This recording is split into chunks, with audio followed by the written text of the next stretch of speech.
dignitaries on and off the dais. Thanks to governments now for providing us an opportunity, especially an opportunity to Union Bank of India to present and showcase the industry perspective, especially in financial inclusion. Financial inclusion is not only for shifting people only from poverty to prosperity, but also to enrich their lives with social security and ensuring increasing their standard of life. Basically, if we go back to the Constitution in its preamble says, we the people of India, and to ensure justice, social, economic and political. So financial inclusion is nothing just to ensure economic and social justice for the people of India. We the people of India to ensure justice, social, economic and political. So economic and social justice is to be ensured. So with this content, we'll speak to you on these solutions and innovations to increase the global access and what is the global objective to finance for communities in the remotest locations. Country is having 1.26 lakhs of bank branches, but simultaneously we have an exuberance of accounts during the last 3 years, approximately 30 crores of accounts into the system. With the existing 1.30 lakhs of branches, it's very difficult to cater to the people to an overdrive of 30 crores of accounts. So we went to the BC model, especially the first line. Mangesh, you can come and help me. Why we speak of financial inclusion? The first one.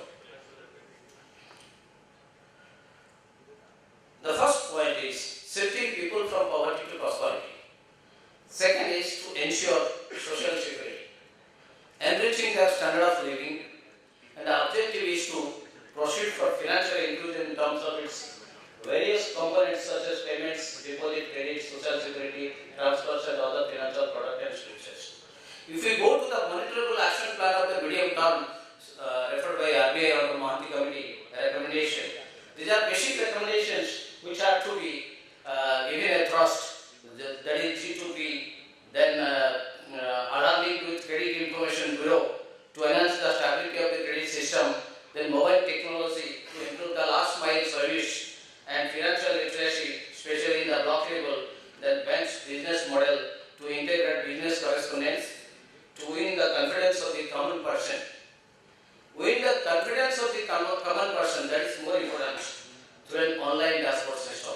These are the basics why the reason to go for this financial inclusion and how we can go. How we can go means agency banking, as we find in Kenya, Indonesia, Philippines. This agency banking model, how it is thriving and how Bangladesh could make it a success. Similarly, why agency banking? These are basically for huge network system, delivery channel, low-cost services, access to utility payments, then providing an exposure, then geographical coverage, that means serving the unserved and underserved in the unpenetrated and underpenetrated geographies. That is the basic. And why agency banking? That is distribution strategy, distribution model, cost effectiveness, and channel innovation, and to go for widespread services to the people of the country. And basically, what are the future trends in this financial inclusion?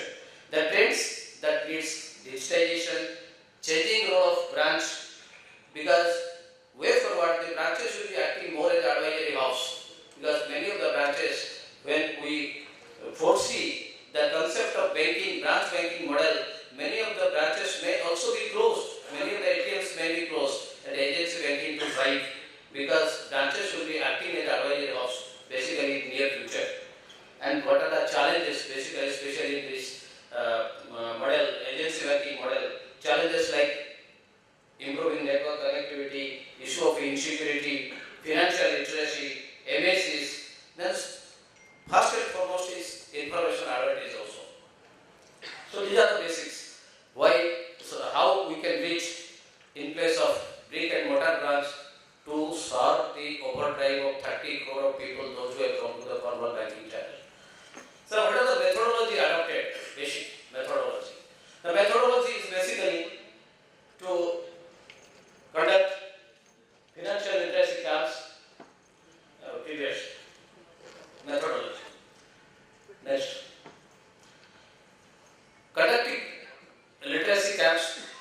Literacy camps are conducted to create an awareness so that people gain knowledge about the banking activity. When people under a financial literacy camp gain knowledge and awareness is created, obviously brings a change in their behavior. And account opening and other formalities they take place in the literacy camp. And basic products like SB account, overdraft facility, recurring deposit, remittances, EBT and small credits, these are also provided. We see the trinity of reforms, that is JAM Trinity, Jan Dhan, Aadhaar and mobile. With Aadhaar helping in direct biometric identification of disadvantaged citizens and Jan Dhan bank accounts and mobile phones allowing direct transfer of funds into their accounts, it's only possible to cut out all the intermediaries. The basic objective is to cut out the intermediaries. That is the basic point. So India is a country of new opportunities under this Jan Dhan scheme. What is Jan Dhan? It is Jan Dhan, people development. The basic aim is developing the standard of people, providing and securing social and economic justice. Next. What is the bank's focus? The bank's focus in old concept and the new concept. It is generally the focus of banking. Focus previously was village concept, now it is a household concept. Opening accounts, now it is focus is for microcredit, RuPay card and Aadhaar seeding, empowering women, more trust on fixed point DC model and DBT, and integrated approach, obviously an integrated approach to deliver banking, insurance and pension services. Because social security needs insurance and pension for all. That the government has introduced the 12 rupee insurance, Suraksha Bima Yojana and Jivan Jyoti Bima Yojana, Auto Pension Yojana, these are the basics. So after this trinity of reforms, there are also certain other trinities of aim, access and usage. So what is Government of India objective? Government of India objective in the country is basically, if we refer the budget 2017-18, there are three basic objectives: transformation, energizing and clean India concepts. Under transformation, removing economic untouchability, healthcare, education, and obviously energizing people requires their financial security and social security. Then clean India concept, we want removal of illicit economic activity. What we mean by direct transfer under Aadhaar for the disadvantaged segments, that is removal of illicit economic activity, removing the intermediaries and going for a clean India concept. So next unit is financial inclusion objective. There are three basic objectives. While we give an access to 30 crores of people, there must be usage, otherwise dormancy will prevail. When dormancy prevails, obviously it creates a financial stress in the economy. So, what three mantras of government that speaks Mera Khata Bhagavata, that means getting access to the people, and obviously that leads to way forward. Sabka Saath Sabka Vikas, that means to provide gainful employment opportunity. When people get gainful employment opportunity through various schemes, obviously it adds to the GDP of the country. While we speak GDP growth cannot be ascertained unless and otherwise there is employment opportunity for all, that is gainful employment opportunity. So when people get economic justice, derive economic benefits out of their employment opportunity, obviously they require social security and increasing output, economic growth and prosperity. Prosperity of the people means raising their standard of living. So this is Jan Dhan se Jan Suraksha. So three mantras, Mera Khata Bhagya Vidhata, Sabke Saath Sabka Vikas and Jan Dhan se Jan Suraksha. These are next trinity. For this, it follows, while we speak about technology to provide all these things, another trinity is readiness, whether the industry is ready to go for it. First is readiness. Second is usage. If we are ready, whether usage is there.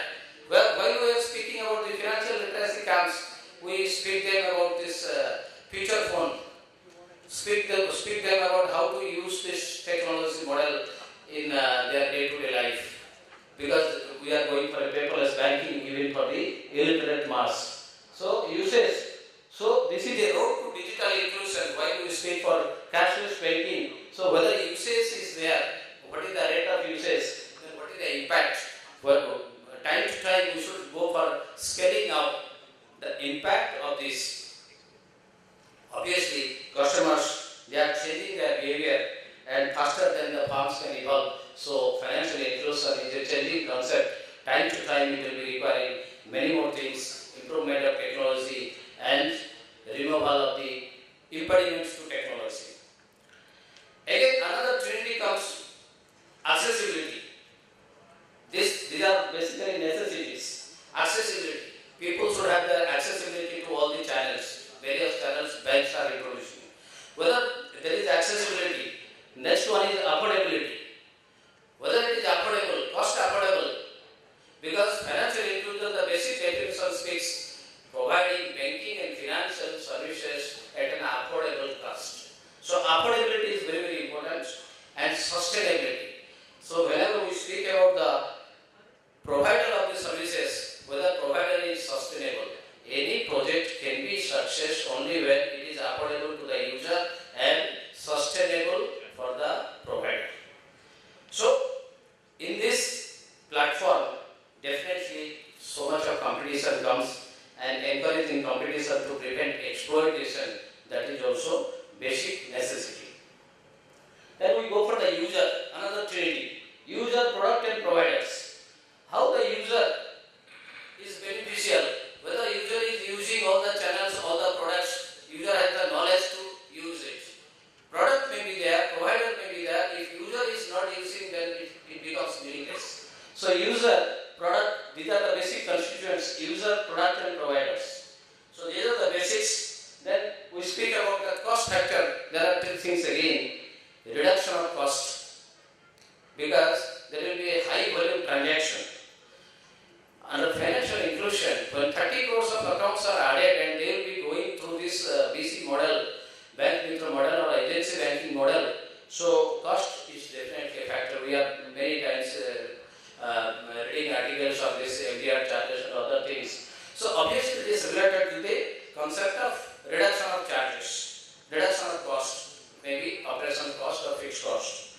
Then choice of channels, various channels, banks and financial services providers, they are providing various channels. So there should be a choice of channel, and channels must be flexible to use those. Then only these things are the necessities to be deliberated upon by the group, how it can be, it can happen, how it can take place within the banks, public sector, private sector and financial service provider, they are also working day in and day out towards reduction of cost, flexibility needed and choice of channels.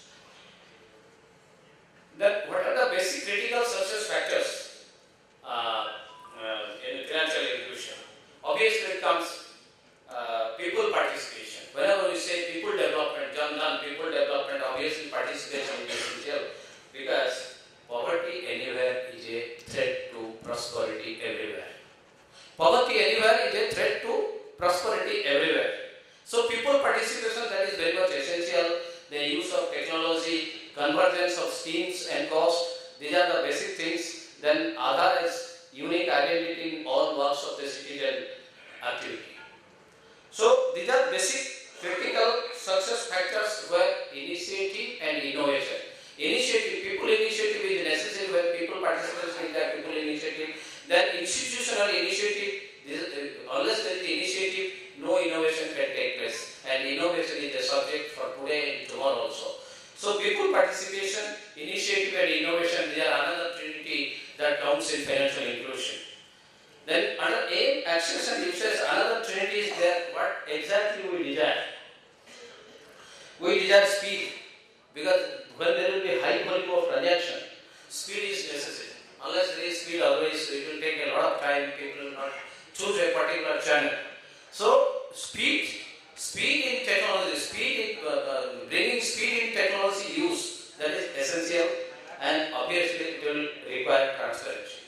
Because whenever a person deposits or does or goes for any sort of transaction, it needs a receipt, it needs a receipt through the mobile or through the email or through the paper slip. So transparency of transaction, transparency of financial behavior, that is very much essential. Obviously, it needs accountability on the part of the provider of the services, how they make it a constant development, how they go for consumer sovereignty, consumer protection and all these things. That is essential. And basically, we are nowadays speaking about the use of big data and then deepening of financial inclusion process, then penetration to the unpenetrated geography. So what is the scope, geographical spread, how the scope is, and what is the scalability of this inclusion activity? Every institution gauges the scalability of financial inclusion depending, especially we say it is a concept of measurability. And how it is reaching the unreached. We are speaking reaching the unreached. Suppose we are not providing a research antenna to a tribal area, and we cannot speak about the scalability of this concept and increasing their issues and financial behavior, and likewise in every bank, maybe rural branch or semi-urban branch, whenever we speak about people behavior, normally apart from premium customers, 10% or 15% maximum premium customers, we find three segments of the customers. So another three categories of the customers, they fall into the category of either agriculture or SMEs or unorganized sector. 85% of any bank branch, they constitute the three segment of customers, where we work out on financial inclusion for this trinity of customers. And this trinity of customers, they require information, as banks require information, because information advantage is essential. Information advantage is the basic ingredient to go for the advantaged lending. Like say we are speaking about P2P lending or any lending platform or lending card we are going for, so that requires information advantage. So information, the incentive, providing incentive and incentivizing the model and the carriers of the model, that is also essential. And obviously along with the incentive and information advantage, the transaction cost. These are the basic impediments now on which the banks and financial service providers are working out. Major transformation initiatives government has already taken up, like digital push to Panigrahi, e-money by India Post, Twitter Samvad, digital locker, Pragati, Digidhan Mela, then Digigaon initiative. These are all transformation initiatives we have taken in the country, but still miles to go. So what is required? So that is what is required. That is a significant investment in technology. Not only technology, investment in people is also necessary. If we drive the people, we have to invest in people. Only investing in technology doesn't suffice. People be invested because they will carry on, they will use, they will derive, they will get employment opportunity, they will add to the GDP of the country. So obviously it's a global objective. So what the topic it started, we were beginning to deliberate on, that is basically this reaching to the community, going for a global access. When we speak about global access, so what global access really desires? Global access is a success or becomes a success only when there is a stability, that is financial stability for a nation. So financial stability for a nation is resulted out of financial inclusion, financial literacy and consumer protection. These three basic components, they lead to national stability and obviously global stability and global access for the communities, even the remotest locations. So our submission is that there are certain challenges, there are certain basic challenges like BC model, that is agency banking, and tackling the technology issues, capacity building. Capacity building, those 1,30,000 bank mitras, those who are working in the country, if we do not cater, if we do not invest in their capacity building, their preparedness, their readiness, then they cannot serve the last mile customers. So capacity building, then innovating suitable financial products, then going digital in all the process like paperless. Our Union Bank of India is having its pride to introduce paperless banking and giving overdraft to the people. Simply a person can go to the ATM, can swipe the card, seek an application in the ATM itself. Person need not visit the bank branch or need not go and speak or interact with any person or go for any paper-based application. Simply he will go and swipe the card, seek application, get the overdraft, sanction and disbursed also. He need not visit the branch. That is one thing. So looking FI, financial inclusion, is not only a social burden or economic burden to any individual or institution. It is a business model. It is a profitable model. Because three types of customers, SME, agriculture and workers of unorganized sector, if they go for gainful employment opportunity provided through the banking channel, obviously there is a benefit to the people. Ultimately, the business of the people, while it is driving ahead, it becomes a profitable scheme for the industry as such. So these are the basic challenges. Obviously, there are certain risks in this model. What are the basic risks? Risk is the bank mitra, those who are not under the direct control of the bank. Because we are going through a company like business correspondent. 5 to 6 companies they are operating as business correspondent. They engage bank mitra or agents, and they may pose financial and reputational risk. Then they are monitoring, their control, their supervision, their operational standard knowledge of technology of these bank mitra, those who are working as especially kirana stores, candy shops, 10 standard, 12 standard people. They are monitoring, control, imparting of ideas on technology. This obviously is a risk. And then absence of uniform laws. This is also a risk. Absence of uniform law and the practice on application of DC model. Every bank, every financial institution has their own model. But uniform, the law should be uniform for each and every bank, for each and every provider of the services. So then the implementation of the implementation and obviously going towards this cyber threats. Nowadays we are facing. Recently there was a news about one of the MNOs regarding this cyber leakage and threat that we faced regarding credits of most of the people accounts, benefits to some other accounts. So these are cyber threats. So these are the risks, basic risks. Obviously, the inclusive thought, we should go for inclusive thought and analysis. Inclusion happens when everyone feels welcome and appreciated. And to make these agent services popular among the rural populace, this is a thought how to do it. When other countries have done it or in the process of getting it done, so what can be done? Some of the departments like health and education, they can also impart education to this agency banking model. Then the new era in this financial inclusion is in the era of technology. So it will be belonging to the people-based, people especially, they will be preferring towards the mobile-based apps, tabless banking, then this form of retail lending, all these things. That will be requiring this innovation in the technology that is yet to come. That is in the process. We are going for transaction banking through BC model, it's fine. But can we request you to be a little faster? After it's going to be complete.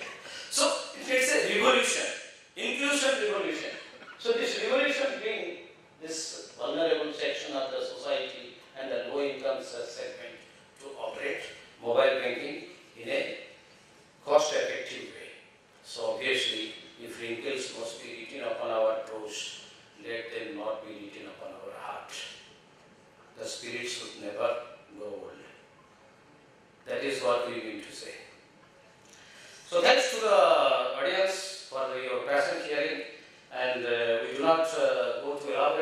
development bank model much, but these are the basics we wanted to deliberate regarding